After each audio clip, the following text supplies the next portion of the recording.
د مدرسې او د یونیورسيټۍ فرق د تخیم زمونږ معاشره کې ځکه زمونږ معاشره کې نن په مدرسه کې چې کوم واقع شوی ده هغه هم تاسو ګوري چې په سوشل میډیا باندې ته خلک کم پروموشن ورکوي او په غلط طریقې پروموشن ورکوي ځکه دغه واقعیا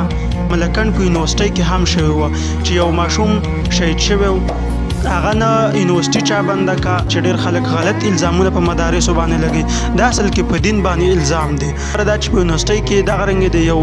استاد سره یو پروفیسور سره تقریبا 4500 پلس نازیبه ویډیوګانې رووتلې خو چا هم په یونیورسيټي باندې تور ونه لګو صرف په دغه یو استاد باندې نو خبره دا ده چې دا د فرد غلطي دا د هر چا ذاتی مسله ده قاری صاحب ذاتی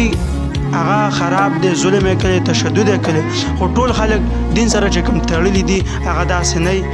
نو ښه عالمان شته ښه قاریان شته دي دغه رنګې بله واقع موږ سره هم شوې وه چې یو قاري صاحب و هغه هم یو فرد و یو شخصیت و ځانله په هغه باندې تشدد او ظلم وشو صرف خلکو یو د عام انسانیت په توګه باندې د خلکو هغه مذمت وکړو خدای ونیول چې دا قاري صاحب د دې سره ودرېږي د هغه سره څوک ودرېدل او دغه رنګې د دې قاري صاحب خلاف خلک ودرېدل